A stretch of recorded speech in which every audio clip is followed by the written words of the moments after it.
I'm a piano teacher, and this is a short story from Suzuki book 2. So I've already talked to you a little bit about how important it is that before you learn the song, you listen to it a lot of times. And I hope that you've done that. I hope that you know how the song is supposed to sound. After you've listened to it 25, 50, 100 times, then you start learning it hands separately and learn each of the parts fluidly, memorized, and completely perfect with all of the things like articulation and dynamics individually with each hand before you start putting them together. And that way you can really master and focus on the technique, you can focus on the musicality, you can focus on beautiful tone, and all of the things that will make this sound amazing. And then you focus on playing both of those pieces, the left hand and the right hand, together once you've mastered how you want each one of them to sound. So moving forward, throughout your practice, through all of the songs you learn, I would recommend this as the way to learn a piece. Listen first, lots and lots of times until you know what it's supposed to sound like when it's played well, when it's played correctly. And then learn it with your hands separately, focusing on all the little details before you put it all together. So there are so many different things to focus on, so many things to learn in a short story. And I want you to be able to think about each of those things and master them and perfect them and memorize them, and then play it very successfully when you finally are ready to put both hands together. So what are the things we have to learn and master and memorize? Well, first of all, it's the notes and the fingering. That's the first thing. Since you have it in your ear from listening to it over and over again, you probably know how it's supposed to sound, but you have to teach your fingers which one plays each note and how to get from one note to the next. So as you're starting to learn this piece, you'll do it one hand at a time, and you will do it with practice pauses. So you'll probably play most of it at a good tempo, a kind of normal tempo, but you'll definitely want to stop. When there's something that you don't quite know what's next, it's best to give yourself a practice pause. You wait until you're ready, and then you keep going. Rather than going through it sort of kind of right, or pushing through and sort of making mistakes that maybe you go back and correct. Instead, put the pause before the mistake happens. Put the pause there, prepare yourself, and then move your hand, or prepare the fingering, or think about that jump. Like the different things that you have to prepare for them before rather than correcting them after. Does that make sense? So as you're learning this song, you want to be sure and stop and give yourself enough time that you can do it right from the beginning. And that's just general guidance. I mean, that goes for any song, not just a short story, but any song. As you learn it, do it really methodically and carefully and with preparation so that it's perfect from the very first time through. And by perfect, I mean each of the fingerings are correct, each of the notes are correct, and you're giving yourself enough time to make sure before you even play the note that you are doing it with the right finger and that you are doing it on the right key. So nice and slow at first.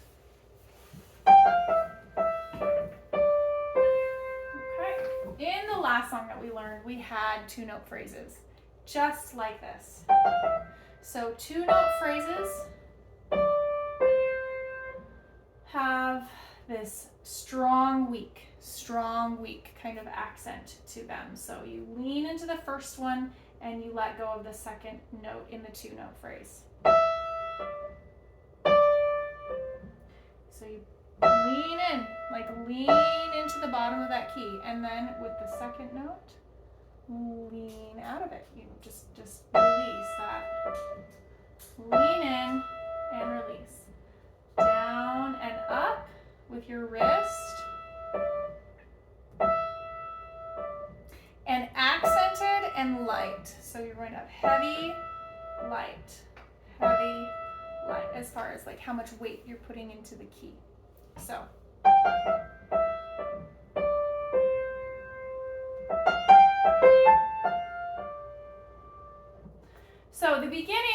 starts with just a 5-finger pattern.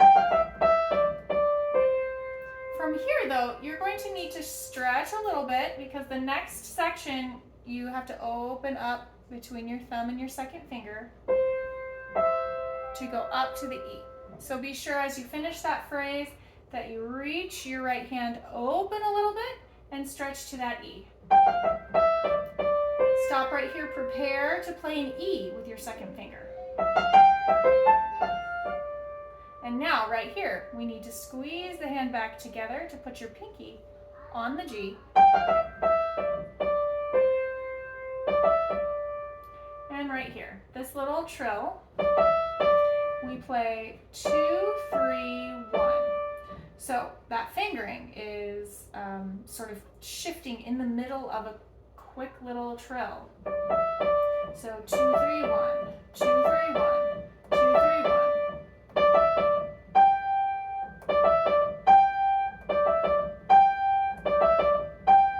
So you want to practice that little tiny piece right there. 2, 3, 1, 4. 2, 3, 1, 4. 2, 3, 1, and then jump up to your 4. Prepare that black note, the F sharp.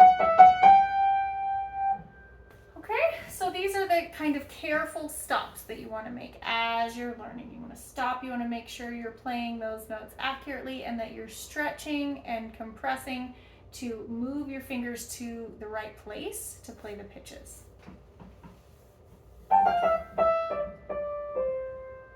Stretch. Condense, pull that pinky down. Now prepare for this little funny fingering here. 2, 3, now stop, practice pause, get your thumb ready, and then go. From here. So you're already in the right place.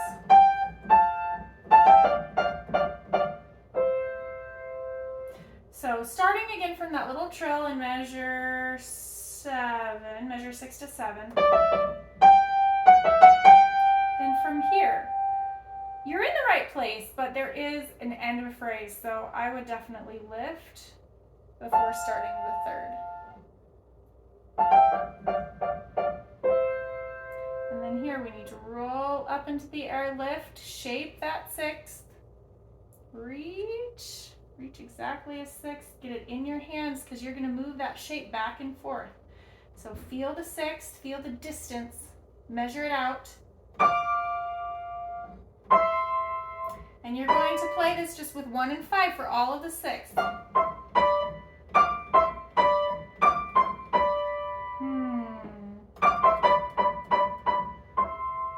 This could be easy or hard, and it depends on how you do it.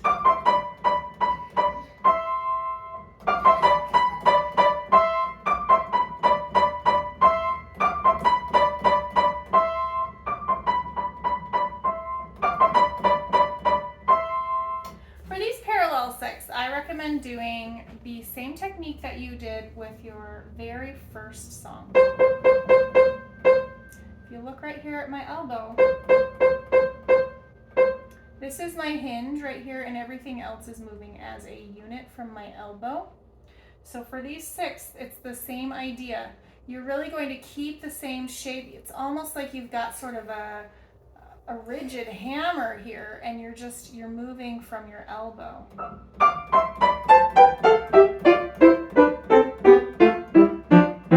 So you have the shape in your fingers that doesn't move at all. The only thing that so this all just stays kind of solid and you're just gradually moving your hand a little bit to the left and then back up to the right, but you've got that kind of firm shape in your hand.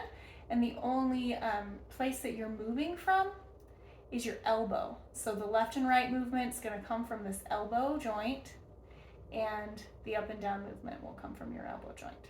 I'm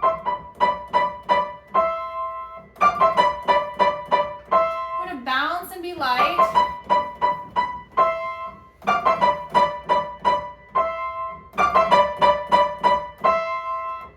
Take a lot of practice to get that to be comfortable, accurate, to be able to play it nicely. The other thing about these 6 that you want to listen for and work towards is that there's a melody and there's a duet part. The top voice is more important, so you want to kind of tip your hand a little bit to the right to hear more of the top note and less of the bottom note. So if I were to voice it the opposite way, just so you can hear the difference, I'll play it where the thumb is louder and the top note is quieter.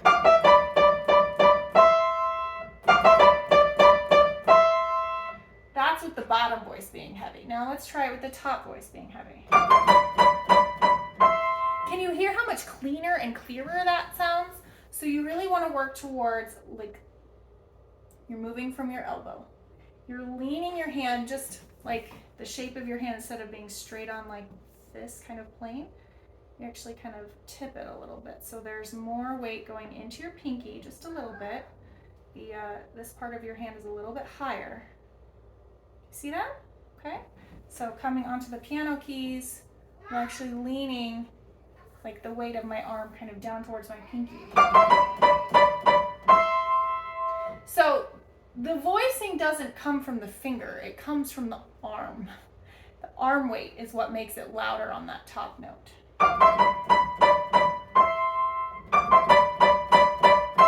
It's because I'm leaning into this side of my hand with my upper body and my entire weight of my arm. That's how I get the voicing to be louder on the top note. Okay? With the thirds as well, you're also going to voice those and have them be louder on the top pitch. So you want these to be loud and this to be a little bit softer when you put them together.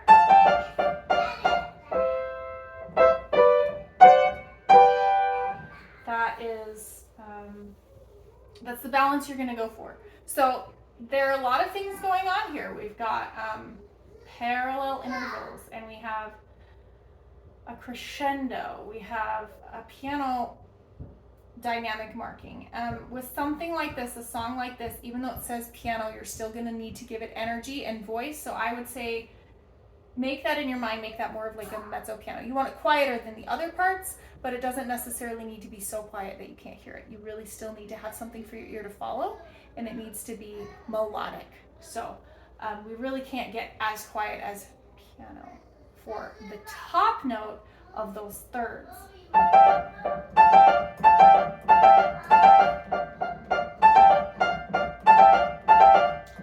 Have you ever done parallel thirds like this? You're going to do 5-3 and then 4-2 and then 3-1 for this fingering, and so you're moving down kind of in a scale with 2 different notes at the same time. It's called parallel thirds.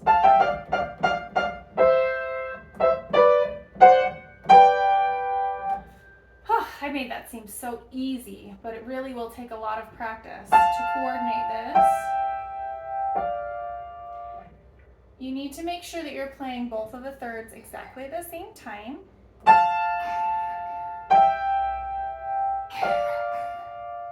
So they're happening simultaneously. We don't want them to be off from each other. A little bit.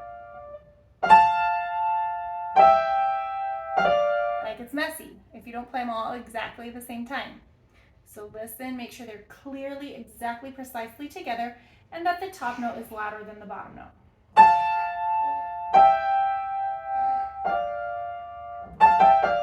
These first 3 notes are connected to each other. They're marked as legato.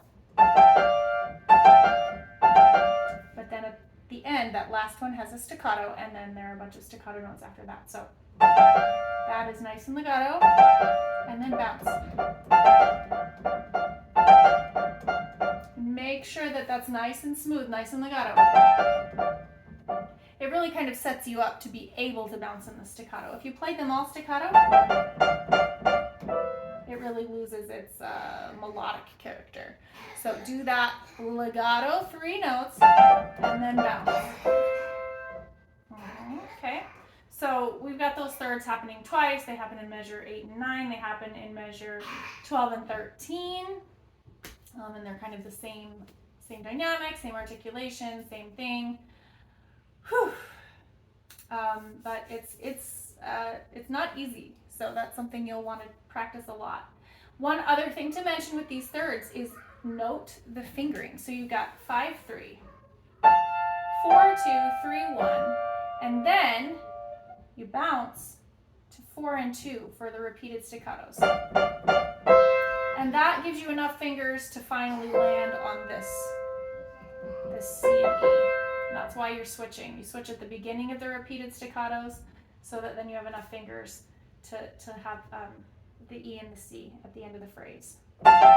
So 5, 4, 3, and then switch to 4, 2 there.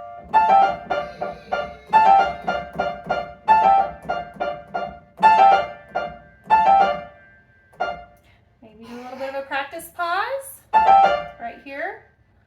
Okay, switching to 4, 2, and repeat. Okay. And that'll allow you to think, okay, legato, and then stop. Okay, what's next? Now we switch to 4, 2. We're going to do the staccato. Okay, so do it in 2 kind of sections. And then like that. Okay? So practice that little chunk right there. Oof. And we have another time where you pick up. So after this, then again, you're lifting and switching from a 1, 3 to a 4, 2, and it's on the same notes. So the same exact thing you did before, you're doing it one more time. So you can get down one more step, okay? So switch to 4, 2. Switch to 4, 2. Now here you're going to need a nice big pause because you've got to set up for those 3 pitches.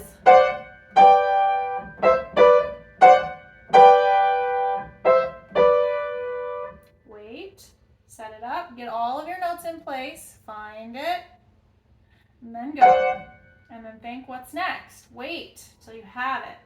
And then play it perfectly, play it all together. So go ahead and give yourself as much time as you need before you play something so that you can play it right. So rather than like sort of playing it sort of good and then fixing it, we want to just give yourself that time before playing so that it only gets played the correct way. Much, much better for your learning process. That means you don't have to unlearn mistakes. It's really hard to fix mistakes once you've sort of played them a few times. So just don't let yourself play mistakes at the beginning of your learning process and you won't have mistakes. It's amazing. Like, it's really amazing what careful, slow practice with practice pauses and little stops and careful preparation. It's amazing what that will do for your fluency and your accuracy. Just be patient at the beginning. Don't feel like you got to learn it all at once. Don't feel like you have to play it really fast because that's going to make it more prone to accidents and more prone to wrong notes and things like that. So just take your time at the beginning. And once you've played through it and studied it and practiced it and learned it correctly, then the speed comes in. Then you're able to do it, as quickly as you want to, but you'll have your fingers in the right place. All right, next thing for the right hand.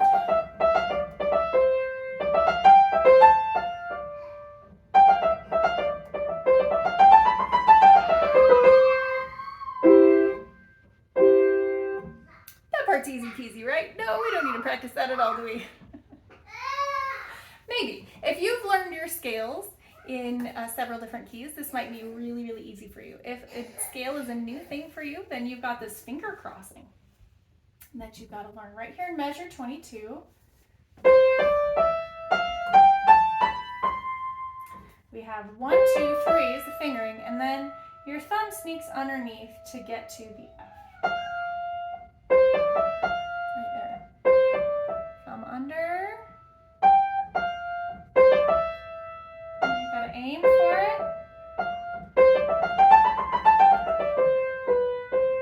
So we've got a lot of scalar motion, and that's something that that may be new. We haven't done it in any Suzuki songs before. So that's a really big thing that this song is teaching, is just, you know, melodic scales and scale fingerings. Oh, okay. At the very end, you might think, oh, it's great, I have all these rests, I can get where I need to go from the scale to the chord and measure 24 and 25.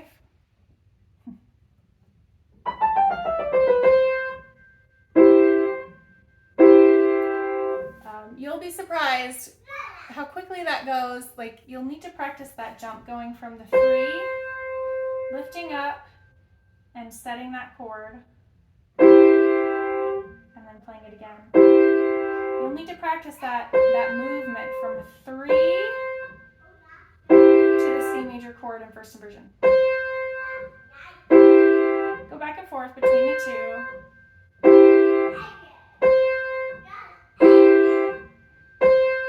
So you're on your 3rd finger, you lift up in the air, reach for a 6th with your thumb and 5th finger, and then find the G in the middle. Okay, so you'll need to practice that in order to get it with the right timing, especially because the left hand has a lot going on during that measure. All right. Whew. Okay, so learn all that, memorize all that. Then take a look at the dynamic markings, take a look at the staccato and legato markings. Make sure that you're doing everything that's written. Listen to it again and again. I told you to listen to it 25, 50, 100 times before you learn it. You also want to be listening to it daily, several times a day, while you're learning it, so that it continues to put the correct rhythms, pitches, musicality, phrasing, dynamics, all of that, it puts it into your brain accurately. And so then as you're learning it, you're just figuring out what your fingers need to do what you already know that you want. So that's a little bit for you about short story with the right hand. And I'm going to go ahead and stop now, and I will make a separate video to talk about the left hand. Okay, bye.